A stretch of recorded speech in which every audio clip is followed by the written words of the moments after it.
Assalamualaikum warahmatullahi wabarakatuh.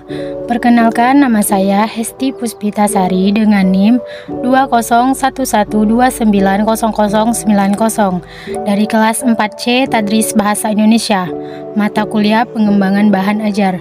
Dosen pengampu Bapak Hendro Ade Saputra MPD, Universitas Islam Negeri Fatmawati Soekarno Bengkulu. Baiklah, pada video pembelajaran kali ini saya akan menjelaskan tentang debat. Menurut Kamus Besar Bahasa Indonesia, debat diartikan sebagai pembahasan dan pertukaran pendapat mengenai suatu hal dengan saling memberi alasan yang mempertahankan pendapat masing-masing. Alasan-alasan tersebut bisa didukung oleh informasi, data, dan fakta yang berkaitan dengan materi debat. Adapun pengertian debat menurut para ahli, yang pertama, G. Sukandi berpendapat bahwa debat pada hakikatnya saling adu argumentasi antar pribadi atau antar kelompok manusia dengan tujuan mencapai kemenangan. Kemudian yang kedua ada Henry Guntur Tarigan mengartikan debat sebagai kegiatan saling adu argumentasi antar pribadi atau antar kelompok manusia dengan tujuan mencapai kemenangan satu pihak. Kemudian yang ketiga ada Asidi Dipojojo memberikan pengertian debat sebagai proses komunikasi lisan yang dinyatakan dengan bahasa untuk mempertahankan pendapat. Setiap pihak yang berdebat akan menyatakan argumen serta memberikan alasan dengan cara tertentu agar pihak lawan berdebat atau pihak lain yang mendengarkan perdebatan tersebut menjadi yakin dan berpihak kepadanya. Materi selanjutnya tentang ciri-ciri dan manfaat debat. Ciri-ciri debat. Debat sendiri memiliki ciri-ciri yang harus diketahui. Antara lain, yang pertama, terdapat dua tim yang berdebat, yaitu tim afirmasi dan tim oposisi. Yang kedua, terdapat dua sudut pandang, yaitu antara pro dan kontra. Yang ketiga, terdapat topik atau isu yang diperdebatkan. Ciri-ciri debat yang keempat, terdapat argumentasi atau perbedaan pendapat. Kemudian, ciri-ciri debat yang kelima yaitu ada terdapat pihak penengah atau opsional. Kemudian selain ciri-ciri ada manfaat debat. Berinteraksi dengan orang lain yang berbeda argumen memiliki beberapa manfaat. Manfaat debat di sini antara lain yang pertama, melatih keberanian mengungkapkan pendapat. Yang kedua, menambah wawasan. Yang ketiga, melatih berpikir kritis, logis, dan tangkas. Yang keempat, membantu kita menjadi orang yang lebih peka dan responsif. Yang kelima, memperluas sudut pandang. Dan yang keenam, memperoleh solusi alternatif yang bervariasi dari sebuah permasalahan. Selanjutnya tentang unsur-unsur debat. Unsur-unsur debat dapat dilaksanakan dengan memerhatikan beberapa unsur penting. Unsur pentingnya yaitu yang pertama ada mosi atau hal atau topik yang diperdebatkan. Kemudian ada namanya tim pro. Tim pro ini tim yang setuju pada topik yang diperdebatkan. Kemudian selain tim pro, unsur debat yang ketiga ada tim kontra. Di sini tim oposisi, tim pro atau tim yang tidak setuju atau menentang topik yang diperdebatkan. Kemudian selain tim pro dan kontra, ada tim netral. Tim netral di sini memberikan dua sisi argumen, baik dukungan maupun sanggahan terhadap topik yang diperdebatkan. Kemudian unsur debat yang kelima ada moderator. Moderator di sini adalah orang yang memimpin dan memandu jalannya debat. Kemudian unsur debat yang terakhir ada notulen. Notulen adalah orang yang menulis jalannya perdebatan dan mengambil kesimpulan dari perdebatan tersebut. Selanjutnya ada jenis-jenis teks debat. Jenis-jenis debat dapat pelaksanaannya. Debat dibagi menjadi beberapa jenis. Jenis-jenis debat di sini, yang pertama ada debat parlemen atau majelis. Sesuai dengan namanya, debat parlemen atau majelis terjadi di tatanan eksekutif, yudikatif, atau legislatif suatu negara. Debat ini biasanya membahas mengenai undang-undang, kebijakan, atau hal-hal yang berkaitan dengan ketatanegaraan. Kemudian jenis debat yang kedua, yaitu ada debat pemeriksaan ulangan atau cross-examination debating. Debat ini pemeriksaan ulangan dilaksanakan untuk memeriksa ulang dan mengetahui kebenaran pemeriksaan sebelumnya. Debat ini mengandung banyak pertanyaan yang saling berkaitan agar dapat mempertahankan posisi masing-masing tim. Jenis debat ini biasanya sering ditemukan dalam persidangan yang terjadi antara jaksa dan pengacara. Kemudian jenis debat yang ketiga ada debat formal konvensional atau debat pendidikan, atau dalam bahasa Inggrisnya formal, konvensional, or educational debating. Debat formal, konvensional, atau debat pendidikan ini merupakan debat yang bertujuan memberikan kesempatan pada dua tim yang berseberangan untuk mengungkapkan beberapa argumen untuk menguatkan materi debat, atau justru argumen untuk melawan materi tersebut. Berbeda dengan kedua jenis debat sebelumnya, debat jenis ini bertujuan untuk mengembangkan kemampuan kedua tim dalam mengutarakan argumen secara logis, jelas, dan terstruktur. Baiklah, materi selanjutnya tentang tujuan dan fungsi debat. Dapat kita lihat tujuan dan fungsi debat yang sudah dibahas sebelumnya. Debat dilakukan untuk mencapai kemenangan dari beradu argumen. Argumen yang paling logis, jelas, dan memiliki struktur teks debat yang baik biasanya memenangkan perdebatan. Selain untuk mencapai kemenangan argumen, tujuan debat dilakukan juga untuk menguji kebenaran pemikiran mengenai suatu hal. Selain tujuan, pelaksanaan debat juga memiliki beberapa fungsi, antara lain melatih kemampuan berbicara di depan umum, kemampuan beradu argumen, berpikir kritis, serta mampu menghormati pendapat yang berbeda. Itulah tujuan dan fungsi debat. Baiklah, di sini saya akan menjelaskan tentang kaidah kebahasaan teks debat. Selain memiliki struktur, teks debat juga memiliki kaidah kebahasaannya sendiri.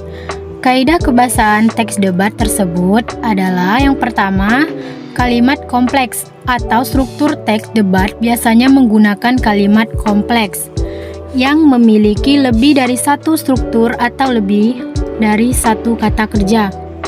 Kaidah kebahasaan teks debat yang kedua ada konjungsi. Di sini, teks debat biasanya memanfaatkan konjungsi yang berfungsi untuk menghubungkan kata-kata atau kalimat. Kemudian yang ketiga ada kata rujukan. Teks debat biasanya menggunakan kata rujukan yang berfungsi untuk menjelaskan pemilik atau pemberi informasi, data, dan fakta yang digunakan dalam argumentasi. Misalnya dia, beliau, itu, ini, di sana, di sini, dan lain sebagainya. Kemudian di sini ada struktur teks debat. Struktur teks debat di sini disusun secara sistematis berdasarkan struktur teks debat yang terdiri atas yang pertama ada pengenalan pertama, yaitu pengenalan. Pada bagian pengenalan, moderator menyampaikan dalam pembukaan dan perkenalkan pihak atau tim yang akan berdebat. Moderator adalah pemimpin sidang, rapat atau diskusi yang bertindak sebagai pengarah dan penengah. Selain mengenalkan pihak yang berdebat, moderator juga menyampaikan mosi dari debat yang akan berlangsung. Struktur teks debat yang kedua ada penyampaian argumentasi yang kedua, yaitu penyampaian argumentasi. Penyampaian argumentasi disampaikan oleh pihak afirmasi, pihak oposisi, dan pihak netral atau penengah jika ada. Pihak afirmasi adalah pihak yang mendukung mosi atau pro terhadap mosi. Pihak oposisi adalah pihak yang menentang mosi atau kontra terhadap mosi. Sedangkan pihak netral atau penengah adalah pihak yang bersifat netral dan berperan sebagai penengah dalam debat. Pihak netral ini bersifat opsional alias tidak harus ada dalam debat. Yang ketiga, debat ketiga yaitu debat. Pada bagian ini, pihak afirmasi dan pihak oposisi saling memberikan sanggahan, lalu ditengahi oleh pihak netral. Jika pihak netral tidak ada, maka boleh ditengahi oleh moderator selaku pemimpin acara debat. Nah, bagian ini nih yang merupakan bagian terseru dari keseluruhan acara debat. Kemudian yang keempat, ada kesimpulan, yaitu pada bagian ini pihak afirmasi, pihak oposisi, dan pihak netral menyampaikan kesimpulan terkait mosi, pendapat, serta sanggahan dari tim lain. Kemudian yang kelima, ada penutup. Pada bagian ini, moderator memberikan simpulan secara keseluruhan tanpa berpihak kepada pihak manapun, kemudian menutup kegiatan debat dengan salam. Selanjutnya ada contoh teks debat. Mosinya yaitu dibukanya sekolah tatap muka pada semester genap tahun ajaran dan tahun akademik 2020 atau 2021 di masa pandemi COVID-19 atau COVID-19. Moderatornya, pada tanggal 20 November 2020, Menteri Pendidikan dan Kebudayaan Nadiem Makarim mengumumkan bahwa pemerintah sudah mencabut aturan larangan sekolah tatap muka di masa pandemi COVID-19. Berdasarkan SKB 4 Menteri tentang panduan penyelenggaraan pembelajaran pada semester genap tahun ajaran dan tahun akademik 2020 atau 2021, Kemendikbud menjelaskan bahwa pemerintah akan mengizinkan sekolah tatap muka dan memberikan kewenangan sepenuhnya kepada pemerintah daerah. Bagaimana menurut kalian? Apakah Indonesia sudah siap membuka sekolah-sekolahnya dan menyelenggarakan sekolah tatap muka lagi? Selanjutnya ada tim pro. Tim pro di sini menjawab, kami sangat setuju pemerintah membuka kembali sekolah-sekolah dan menyelenggarakan sekolah tatap muka lagi. Karena pembelajaran jarak jauh atau PJJ kami nilai kurang efisien dalam proses belajar mengajar. Apalagi selama ini pembelajaran jarak jauh terbukti tidak dapat dilakukan di seluruh Indonesia. Masih banyak guru dan pelajar di desa yang tidak dapat menyelenggarakan PJJ karena kendala tidak memiliki peralatan yang memadai seperti laptop atau smartphone. Selain itu, internet di daerah-daerah masih belum stabil sehingga membuat para siswa di daerah semakin berpotensi mengalami ketertinggalan pendidikan. Dampak-dampak negatif yang dikemukakan oleh Kemendikbud juga sangat beralasan. Oleh karena itu, kami mendukung dibukanya kembali sekolah-sekolah dan diadakannya kembali pembelajaran tatap muka. Begitu pendapat dari tim pro. Kemudian tim kontra juga punya jawaban tersendiri. Di sini tim kontra menjawab, kami menolak dibukanya kembali sekolah-sekolah dan diadakannya kembali pembelajaran tatap muka dalam kondisi pandemi yang semakin memprihatinkan saat ini di Indonesia.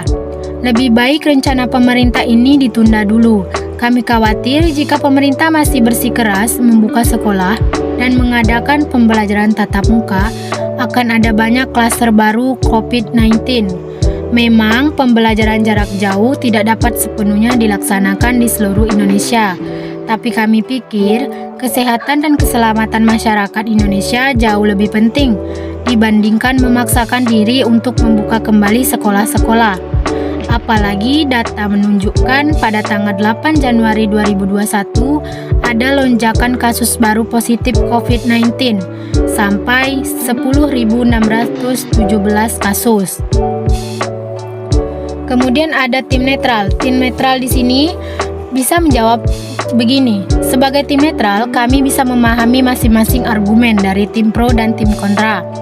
Kami setuju pembelajaran jarak jauh yang tidak dapat dilaksanakan di seluruh Indonesia membuat banyak siswa di daerah yang mengalami ketertinggalan. Tapi kami juga setuju kalau dengan memaksakan dibukanya sekolah-sekolah pada masa pandemi ini, yang semakin mengkhawatirkan ini dapat menimbulkan banyaknya klaster baru di sekolah-sekolah yang dipaksakan dibuka. Sekalipun demikian, mungkin kita dapat menekan penyebaran dan penambahan kasus baru COVID-19 atau COVID-19 dengan mengetatkan protokol kesehatan di sekolah-sekolah yang akan dibuka kembali, serta mengikuti peraturan pemerintah mengenai penyelenggaraan pembelajaran tatap muka. Adanya kerjasama antara pemerintah pusat, pemerintah daerah, pihak sekolah, pihak rumah sakit, orang tua, dan masyarakat tentu bisa membuat pelaksanaan pembelajaran tatap muka ini berjalan optimal. Baiklah, di sini moderator dapat menyimpulkan bahwa baik, setelah mendengarkan argumen dari masing-masing tim, kita bisa menarik kesimpulan bahwa dibukanya sekolah tatap muka pada semester genap tahun ajaran dan tahun akademik 2020 dan 2021 di masa pandemi COVID-19 bisa dilakukan dengan kerjasama antara pemerintah pusat, pemerintah daerah, pihak sekolah, pihak rumah sakit, dan masyarakat. Pelaksanaan tersebut wajib menerapkan protokol kesehatan yang ketat dan mematuhi peraturan pemerintah mengenai penyelenggaraan sekolah tatap muka. Namun, bila kebijakan sekolah tatap muka ini menimbulkan klaster-klaster baru, maka pemerintah harus menghentikan kebijakan pembukaan kembali sekolah-sekolah ini. Pemerintah harus berfokus pada penerapan pembelajaran jarak jauh yang jauh lebih baik dari sebelumnya, terutama untuk para guru dan siswa yang ada di daerah-daerah. Mungkin itulah materi dari saya serta penjelasan dari saya. Lebih dan kurangnya saya mohon maaf, kepada Allah saya mohon ampun. Saya akhiri, wabillahi taufiq wal hidayah. Wassalamualaikum warahmatullahi wabarakatuh.